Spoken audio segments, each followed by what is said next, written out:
The audience gets more and more of the impression I'm against LDS, which I'm really not. No, you can ask one last question, but I think the further we go down this. The day after his assassination, Charlie was slated to speak in Woodland Park, Colorado. They decided to transform this event into a vigil, and they were panicked because, believe it or not, they had absolutely no security plan in place. They thought, how odd. And so we started our first, before that one, the 24th of the month prior. And we do 2 weeks. At least. No, well, it started before that with the intelligence gathering and all that. Shocking new video has just surfaced, and it raises some very serious concerns. The footage shows that Charlie Kirk's security team had absolutely no security plan in place for the next tour stop after September 10th, almost as if they already knew he would never make it there. But that's only the beginning. People are now closely examining the actions of Charlie's head of security, Brian Harpole, after a video appeared showing him making unusual movements right before Charlie was shot. Because of this, that so-called microphone malfunction theory is suddenly not sounding so far-fetched anymore.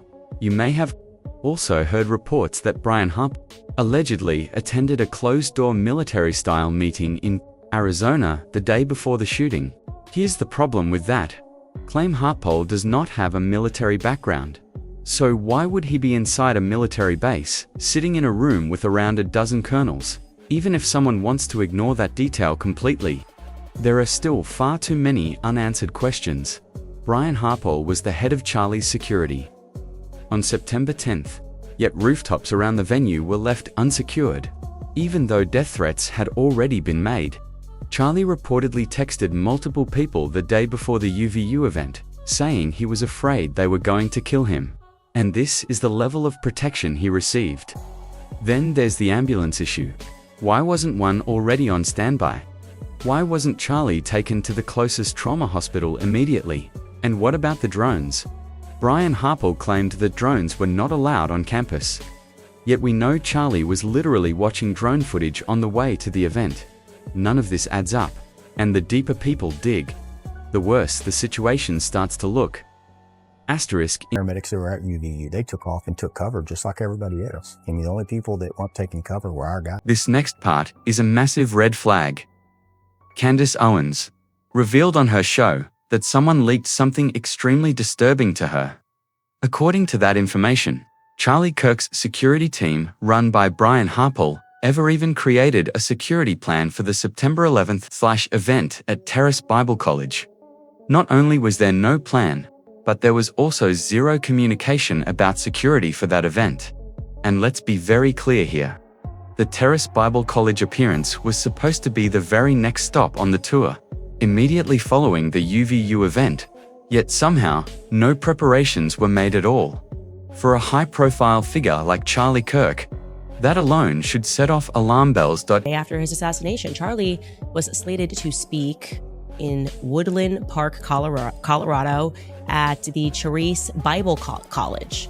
They decided to transform this event into a vigil, and they were panicked because, believe it or not, they had absolutely no security plan in place.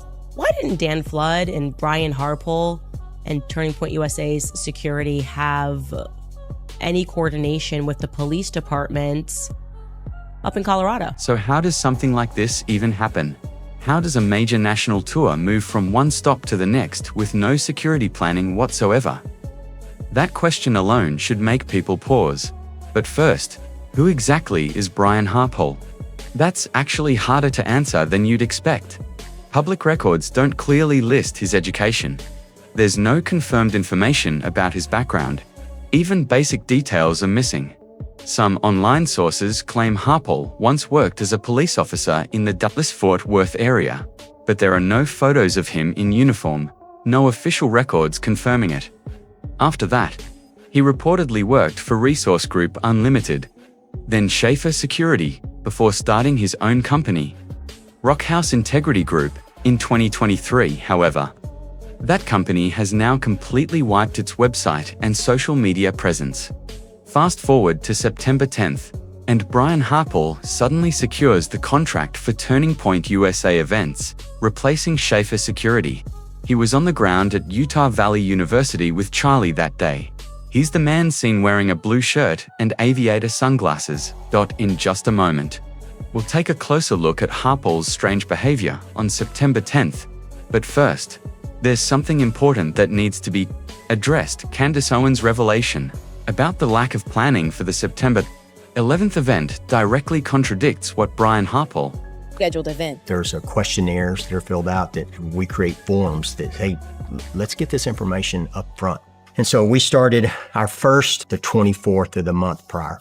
And so, and that was with the hard conversations, meetings. You started that on the 24th? Mm-hmm. It started before that with the intelligence gathering and all that. In that interview, Harpole said his team always conducts advanced security work weeks ahead of events, things like questionnaires, permits, intelligence gathering, and coordination.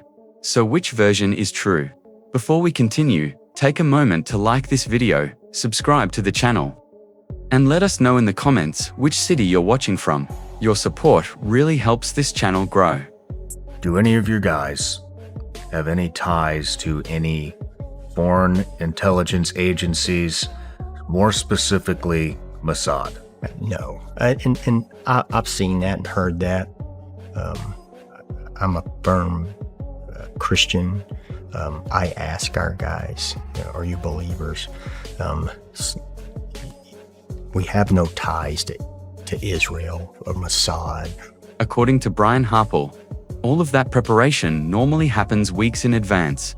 But when it came to the September 11th stop, suddenly none of it existed. Why? Why was there absolutely nothing in place? Did someone already know Charlie would never reach that event?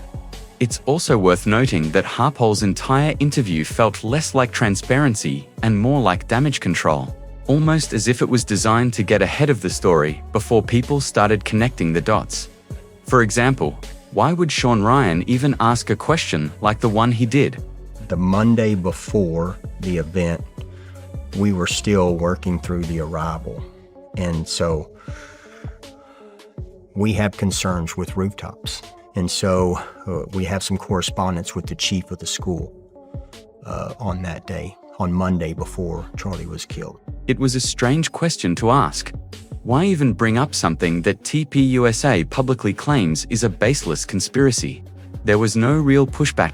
Instead, it felt like Sean Ryan was giving Harpole an opportunity to explain things away before tougher questions could be asked. And if you look through the comments on that interview, it's clear that many viewers were not convinced. One person wrote, "This isn't helping clear anything up. If anything, it's making me more angry." Another commenter said, "Sean, did you realize while interviewing this incompetent person that he was lying, or did you figure it out afterward?" Many others pointed directly to the issue of the unsecured rooftops. Harpole claimed that UVU police failed to secure the rooftops around the Sorensen Student Center, where Charlie was speaking on September 10th. He said he warned UVU Police Chief Jeff Long that students could access elevated walkways directly above the event.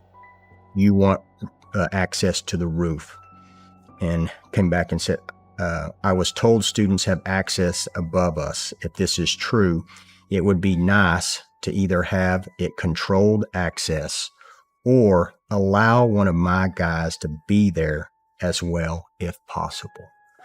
He comes back and his last correspondence was, "I got you covered. What else am I to do?" Harpole stated that he texted Chief Long, asking whether officers could patrol the rooftops, or at least allow one of his own security personnel to be stationed there.